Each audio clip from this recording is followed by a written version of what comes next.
there is it's the only way that the government can be able to redistribute income or increase opportunities for the poor.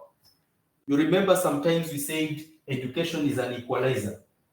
So if you let that education to be for those who can afford it, then what will happen is that those who cannot afford will remain without education, and therefore the gap will be maintained that way. But if you want to bridge that gap, is to make sure that you educate, because education is an equalizer.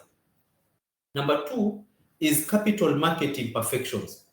Capital market imperfections come in this form, where you find that if the government does not provide funds to education, like for example in the form of health, just think of that case of an ordinary person walking to the bank and saying, please help me with this amount of money so that I can finance my education.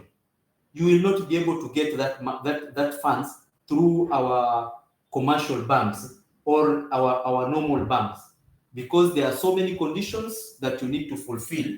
And one of the conditions, they normally talk of security. They need security to assure themselves that once they give you this money, if you don't pay, they will be able to repay it in another form. Under security, there are so many. Number one, if you have a car logbook, you can take the car logbook as a surety so that they give you the money to pay your education. But now just imagine how many families can afford that car with a clean logbook. Very few. Number two, they will need, if it's a land, you have a title deed. Now, many families actually, even those families in the rural who have land, actually they are just staying there, they don't have even a title deed. Because for them to take a title deed, number one, that title deed must be validated. And to validate it, it must be validated through, there is that thing we call land valuation. Land valuation is actually very, very costly. You have a title deed, it must be valuated.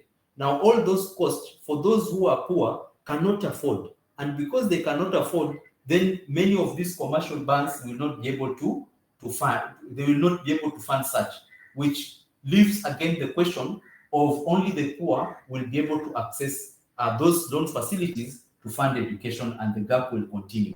That is why the government is able to provide funds, and like Higher Education Loans Board. And when you are going to apply for Higher Education Loans Board, they will not ask you, can you bring this? Can you bring this, your title deed? Can you bring a car logbook? Can you bring 3 payslips? Nobody will ask you that. As long as you are above 18 and you have qualified to join university and you are deserving, then they will give you. The other thing is information asymmetry.